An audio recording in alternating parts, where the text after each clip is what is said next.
What's up, guys? Jay Lee here. Got another Northwest podcast. Today, I'm going to give you some jewels. I'm going to give you some gems. I'm going to give you a couple red pill truths about female nature, and then I'm going to give you a couple building up points on how to build yourself as a man, a couple secrets that will probably work as superpowers for you in that sense. So, let's jump right into it. The first thing is going to be a red pill teaching point, a red pill truth about female nature, which is that women everywhere, subconsciously, subtly, secretly, they fear men who have options. They fear men who have the possibility of trading them in, possibility of finding another woman. um, and I believe this is one of the main reasons why women leverage love in relationships. I am a believer that women love opportunistically and men love idealistically. I've always been a believer of that. Women love conditionally. Not always, but at least since I've become red pilled, that's one thing I've learned. So, women love conditionally, opportunistically. Men love idealistically. So what women do is a lot of what they're doing is they're faking a certain type of love. Their love is more based on survival, whereas a man's love is more based on romance. So this is why women don't date broke men. This is why women don't mess around with low value men. This is why hypergamy is such a real thing. This is why so many men out here are suffering, because we live in this vacuum of a society where greed is paramount, materialism is paramount, and that plays into female nature, what was already there. It's hyperized. It's ultra turbo, whatever word you want to use. It's just because there's so much opportunity out there, as opposed to say 100, 200 years ago, before the Industrial Revolution, people were just really in survival mode. Well, women haven't graduated from that for the most part. So women are using love, I believe, to the concept of love. They're using men's idealistic, romantic spirit, if you will, to get the highest value man they can. So why does a woman secretly fear men who have options? Because she doesn't want to be replaced. Because there's something at her core that's, oh gosh, what if this guy leaves me, right? And it's not based out of, oh, because I love him so much. It's based out of, I don't think I can find somebody better than him. I don't think I can go out here and maybe I don't even want to. A lot of them just don't want to. It's like, it's so tiring to sift through these 400 messages on Match.com or whatever to find the guy that she's physically attracted to find the guy that has the same political beliefs that she does, to find a guy who accepts her past, to find a guy who she kind of likes his personality, whatever. All this stuff that they got to go through. Mind you, he's got to be a good breadwinner. He's got to be able to take care of her. That's not always easy to do. And here's another reason why it's not always easy to do, which is kind of at the core of what I'm talking about, is that guys who she wants do have options.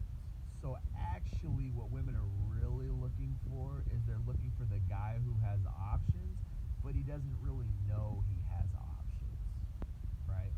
And I've said this before, and I'll say it again ad nauseum. Women create scarcity because scarcity benefits them. This is why it's so hard to get sex. This is the main reason. If you look into the psychology, look into the science behind it, this is the main reason why it's so hard to get sex. Now, it's a catch-22. It's a catch-22 because you might say, oh, it's easy to get sex nowadays. In a sense, yes. It's easier now to get sex than it ever was before, because our social norms have changed. Because our social norms have changed. What has become socially acceptable now is different than what it was 100 years ago. It was faux pas 100 years ago. It was taboo. Um, it was it was stigmatized for a reason. It was stigmatized because a loose, promiscuous woman was viewed as low quality trash. Men didn't want a loose, promiscuous woman now. Excuse me, back then. Now it's more acceptable. You see, so now women are like, okay, I can have my cake and eat it too. A lot of them think that, but they still really are only able to get the guys. It's funny how it works because guys who do have high standards, they're not choosing these women. They're not choosing these loose, promiscuous women. Guys who have high standards are vetting and as they should. So they realize that I gotta find a guy who's got options, but who doesn't realize he's got options. He doesn't see his own value, and how they do that. A lot of the way they're doing that is effort, and I don't know if it's just something they've been doing in their biology and as a species, I guess you could say, is they're creating scarcity. That's why it's so hard to get sex, because sex is a bartering tool. It's a catch 22. Don't get me wrong. Yes, these women are having a lot of sex, but they're not just having it indiscriminately. It's not just with any Tom, Dick, and Harry. It's not just with any low value, middle of the road man. They're still having sex with high value men. They're just having more sex, and they're a little bit more open about it, and they're a little bit more brash about it, bold about it than they were 100 years ago, because now the social stigma has changed. But they're still bartering with sex. They're still using sex to get what they want, right? So, create the scarcity because it and it benefits them also, because the bad boys, which is the guys they really like to have sex with, before they get married, they don't want to marry the bad boys a lot of times. The bad boys, they know, don't want to fall for them anyways. The bad boys are still high value because they're probably really good looking, or they're cool, or they have high social status, or whatever. But a solid man with options is not necessarily a bad boy. Even though bad boys have options, it's not the type of guy they're looking to settle down with. They're looking to settle down with the docile, kind of more on the beta side. I used to think women are always going for alpha men. No, not necessarily. And it depends. Of course, it depends on your definition of alpha. Anyway, I don't want to get too much into that, because a lot of that's gray area. It can go either way, and it's like, how do you define what's alpha and beta? When I say beta in this context, I mean a guy who's docile, a guy who wants to settle down, but he's weaker because he doesn't. To me, in my mind, a guy who doesn't vet a woman based on her sexual past is a beta male. That's a weak man. That's a beta male to me. You have to vet a woman on her past, or else you're weak. Alpha tends to, in general, we think an alpha guy is a strong guy. He's a strong male. If you really want to get into it, all alpha really is, it just means a guy who provides. It just means a guy who takes care of his own, a guy who makes sure people around him are successful, people around him are better, people around him are well fed. That's all an alpha is. So a dad who's taking care of a family, technically he's an alpha. He's an alpha male because he's providing for the family. Now, if you want to get deeper into it, it's like, who's really giving the orders, who's really running the show, and a lot of times these women are. A lot of times the man is sacrificing himself for the woman, and she's really running the show. And I don't think that's very alpha. I don't think that's very strong masculine male leadership. So I couldn't call that guy an alpha, even though he might technically be paying the bills, even though he might technically be the provider, and he's technically making everybody successful and better. If he's cucked to his wife's strong personality, I couldn't call that guy an alpha. It's just it's hard to say. So there's some split, or there's some gray area. There's some caveats here. But in general, an alpha guy is a provider, but women are looking for that guy who's going to be a good provider, but he's also weak and docile, in that, hey, he's not vetting me to check for my past, or he accepts my past. And really what that boils down to is he doesn't have options. It boils down to he does not have any other options, and women can sniff that out. They can just look at a guy and tell, this guy's not getting laid. laid. This guy doesn't have a lot of women. There's a certain confidence. There's a certain savoir-faire. There's a certain charisma about a guy who can get a lot of women, and women know this. No one knows it better than women. Guys might not be able to tell, but women can tell. This guy's getting laid. I can just sense it. He's got a certain walk. He's got a certain character about him. He's got a certain way he moves. This guy's getting laid. It's called pre-selection, and they know it. They can sniff it out. So what they're looking for is they're looking for the guy who's high quality in that he could be a provider. He could be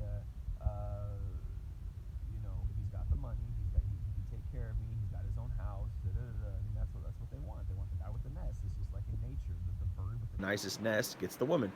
You got a house. If you're living in a little apartment, you got limited options, man. If you're working at Costco and you're renting a one-bedroom apartment, you got limited options. But if you got your own house, you got your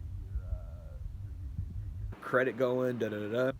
She's gonna look at you like, oh, this guy's high quality, and she's also gonna sniff out for does this guy have options, right? She's gonna sniff out does this guy have options, and they're searching for the guys who don't have options, but they're also high value. That is the guy who's docile. That is the guy who's beta-minded enough to where he's not gonna, vet her past.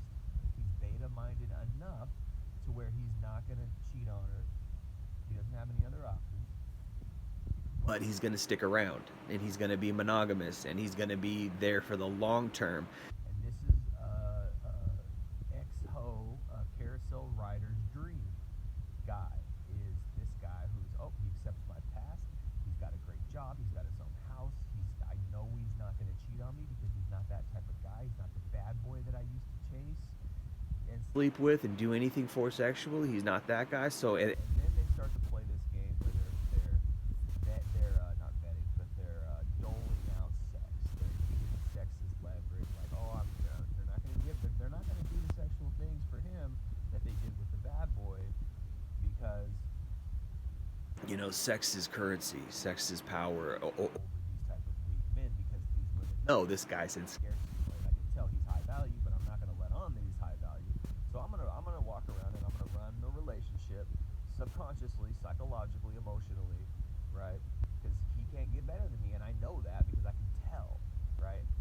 And I'm gonna I'm gonna dole out sex in a scarce way. So it's like if I give him all the sex right away, he's gonna get bored with it or get bored with me. So I'm gonna pretend like I don't want to have sex that much, and we might have sex once or twice a week, and that's it. And it's something that I'm gonna play this game where I'm gonna play the long game, where we're gonna have sex. I'm not gonna deny him sex because then he'll go somewhere else. But I'm not gonna give him sex all the time so he gets bored of it. I'm just gonna play this little game. This is why you have these sexless, passionless marriages where these guys are just cucked to these women who are playing this long game to keep this guy because the guy doesn't know he's got more options. So now let's get into the second part. This is where men have a superpower. So now that we've talked about the red pill from the female side of the aisle, now let's talk about the red pill from the male side of the aisle. Here's how guys can take back their power in this way, and this is a superpower. You have to take back your confidence, and you have to take back your confidence, but you have to learn and understand that you are the prize as a man. Okay, a lot of people think, oh, women are the prize, blah, blah, blah, and this is what happens in a gynocentric society when sex is uplifted, when women are pedestalized and idolized, we are worshiping sex. But what guys don't understand is that women want men, but they want high value men. So yes, you need to become a high value man. I don't need to tell men that because they're already trying to be that. Yes, you need to become a high value man. But as you're doing that, you need to understand that you have more options than you think. And a lot of the reason why men are in scarcity mode and are weak-minded when it comes to female nature is on the one hand, they're not taking the red pill. You need to take the red pill on the one hand, right? On the other hand, you need to understand that you can get women. You can get women. You can go out there and you can get sex, and I'm not advising that because I wouldn't advise, uh, don't, I would say be pure and be moral, right? But at the same time, understand that you can get women if you wanted to. A lot of the reason why guys are in scarcity mode, a lot of the reason why guys are taking what they can get, high value men, mind you, is because again, there's this scarcity, right? There's this scarcity out there. So a lot of the reason why is because men are not actually doing the right things. They're actually doing the wrong things in the sense that they're online looking for a girl. You don't do that. It's not gonna work unless you are a celebrity or you're a 10 out of 10 guy. You don't go online to get girls. You go out in real life and you talk to women in real life. That's how you do it. It's a muscle. I guess you call it game or whatever. The ability to talk to women, the ability to be social with women, the ability to flirt with women and do all that is a muscle. You have to build it. If you never talk to women, then you're going to be at a severe disadvantage when it comes to dating and relationships. This is why a lot of guys get into the black pill. This is why a lot of guys get into red pill rage and get deep into. And well, I got to be careful when I say red pill rage because actually red pill rage is, or I would say the disappointment that comes when you first take the red pill and understand female nature. Whether you, I talked about this about a week ago with somebody. Is that actually if you're raging, if there's something deeper in you, that maybe you need to check out and work on. You shouldn't necessarily be raging. There might be a dissatisfaction, a depression, and maybe you could say an anger, but really it's just a hurt. It comes from a hurt. You're like, wow, I really thought that women could love men. I really thought that there was this ideal blue pill love out there for me, and it never happened. And because now I understand female nature, and it's disappointing. But if you're raging, I don't know, some might be upset about that. But again, a lot of the reason why I think guys get into this red pill depression or this red pill rage or this, once guys get their epiphany phase and take the red pill, is I think I lost my train of thought. Sorry. Yeah. Anyway, so you just you actually I think a lot of the reason why guys get okay. So a lot of the reason why guys go so far on the black pill is because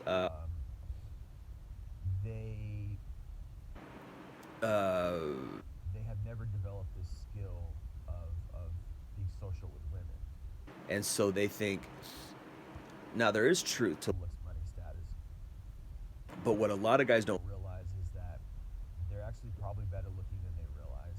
That I mean, unless you're just gall darn ugly, a lot of guys out there are not, but they don't realize that they're not getting any attention from women because they're not actually approaching women.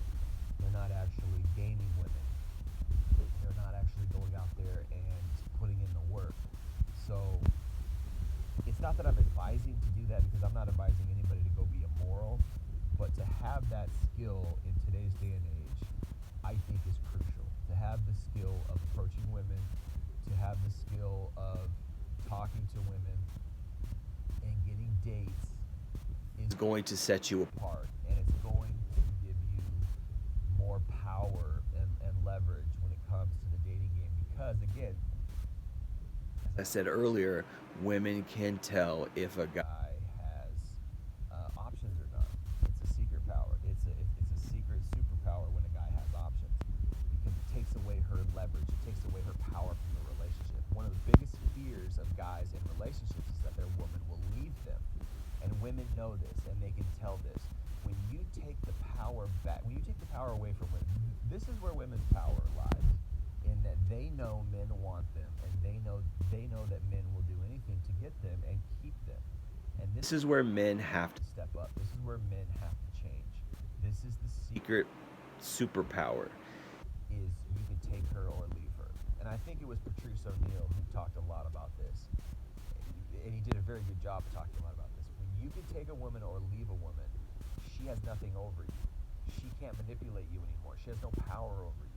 When you're just like, all right, there's the door, see you later, it's a superpower. She can't defend against that. There's nothing she can do. Her only power lies in the fact that she knows that deep down a man will do anything not to lose her. And this is where men have to stop being so idealistic when it comes to love, because women aren't idealistic. So why should we be idealistic? Women are opportunistic. Women are all about power in today's day and age. They don't love us the same way we love them. So why should we continue to love them that way? It doesn't benefit us. It really only puts us at a disadvantage. It means we're indebted to her as long as we're in a relationship or married. We're always trying to keep her happy. Let her go. Now here's something when you take the red pill that a lot of guys miss, is that women are a dime a dozen, man. Women are a dime a dozen. A lot of guys miss this because guys are just, for some reason, we're blue pilled.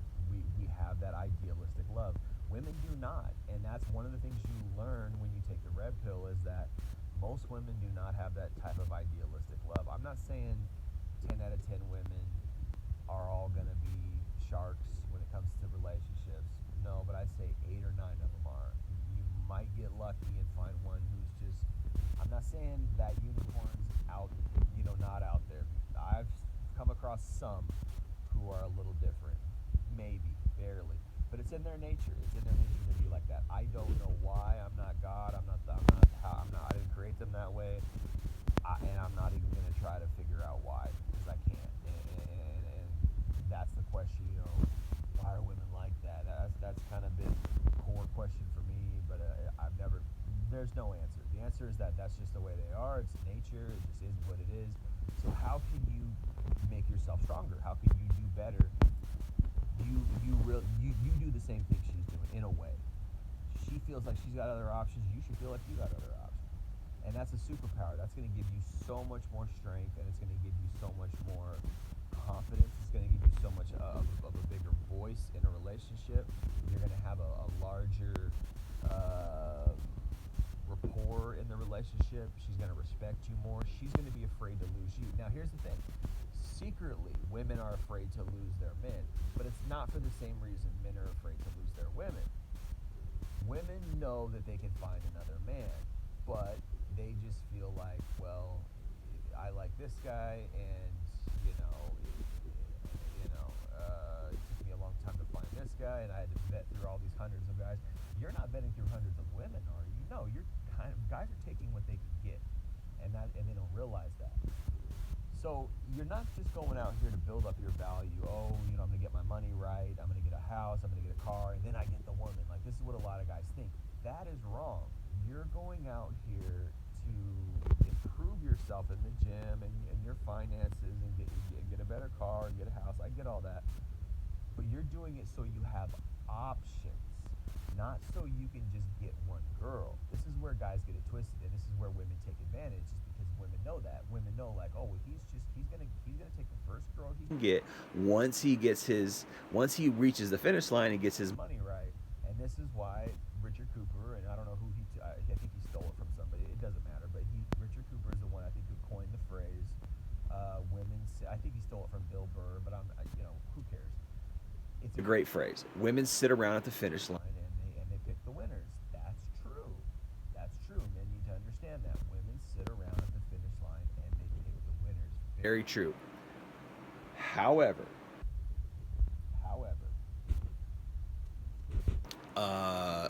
you need to understand that once you get to the finish line, it's not that now you get the woman, it's that now you have options. Once you get your money right, once you get the car, once you get the house, once you get the better body, now you got options. That's what you need to understand, right? That's what you need to understand. Now I got the money, now I got the car, now I got the house, now I got the better body, now I got the options. But there's another superpower. As you're on your way, you need to learn how to talk to women. You need to learn how to approach women. You need to learn how to game women. You need to learn how to take women on dates. All right, that's another superpower. A guy who can do that, he's got options, because he's like, oh yeah, I don't. And you know what? You can get to a point where you're like, I don't even need the money necessarily because I got game. I know how to make a woman laugh. I know how to make a woman um, interested in me just through my conversation skills, just through my storytelling, just through my confidence and my charisma and my jokes. I can get a woman. Okay. And when you have that, women, you're a formidable foe. Women can't walk all over you anymore. Women can't just take you for granted, take advantage of you, use you for your money, marry you so you'll give them a couple kids and then divorce you and go do their thing and all this bullshit that women are doing to men today. When you have that superpower, you realize that, hey, this is what women are secretly afraid of. They're secretly afraid of guys who have options. They're secretly afraid of a guy who can go out and get a date today, right? Who can go out and just talk to a woman he meets at the store, the supermarket, or wherever, and he can get a date for coming up Friday. That's a superpower. It used to be something that guys had back in the 70s, 80s, and 90s, because that's how you had to meet women, is you had to go out and do it. What the internet did was it killed all that, which is actually very beneficial for women, because now that guys don't have that skill, that basic skill set of conversation and hitting on women, or going up to women and speaking to them and getting a date, guys are weaker. Guys are in more scarcity mode than ever before. And yes, it's because of hypergamy as well, but it's also because guys have lost this skill. It's a basic skill set that guys have lost. And it's a mindset. It's a mindset. Guys have to understand, go watch Patrice O'Neal. Guys have to understand, you have power. You have more power than you realize. Women don't have all the power anymore. Guys have a lot of power, and they don't realize it because they're not exercising their skill set. They're not building themselves up in certain ways. All they're doing is going out here, I got to make the money, and then I get the woman. And women are banking on that. Yeah, let this guy be ignorant. I'm going to go out and I'm going to sleep with all the bad boys. And then when I'm ready to settle down, I'm going to go find me an ignorant dude who's got the nice house, who's docile, who's not going to cheat on me because I know he doesn't have game and he can't get any other woman besides me. And I'm going to live my nice little life taking advantage of this dude. She's not being fully honest in that scenario. She's not being transparent in that scenario. There's things about her that she will never tell him. She got a train ran on her. She was in a gangbang. She did a bunch of pornos. She did OnlyFans. She was a cam girl. She went out to bars for a whole summer one night and took a guy home every weekend. There's stuff that she'll never tell hubby. There's stuff that she'll never tell her unsuspecting, dumb, ignorant, docile beta dude. There's stuff she will not tell him because she wants to keep this dude. She wants to keep up those lies that she's this, I'm just this nice little docile wife and I need my docile husband, right? So there you go, man. There you go. It's a superpower to gain options. It's a superpower to know that you have options. It's a superpower, and it scares women. And this will give men some power back. It will give men some power back. When you take that power back and you have the options, women are no longer going to think that we're all just weak beta dudes who do anything for sex. Because let me tell you, sex is a dime a dozen, man. These women are a dime a dozen. Gorgeous women are everywhere, and you can get them. You can have access to them if you get a little game. If you learn how to tell stories, if you learn how to be funny, if you learn how to approach them, if you learn how to dress a little better, hit the gym, smell nice, be clean, learn how to self-amuse, learn how to convey masculine energy. Learn how to go after what you want. Learn how to plan a date. Learn how to take the lead on a date. These things are so important that men are just not learning because they're stuck in this cycle because they don't have any direction. They don't have any knowledge of which way is up. And they're stuck in the cycle. And women are like, good, let's keep these men guessing. Let's keep these men stuck in the cycle so we can go have our fun and then we can come back and just pick and choose whatever weak little beta guy that we can find because he can't get any other women. That will stop when guys take their power back. All right, it's Jay Lee, Northwest Podcast. Thanks for listening. Peace.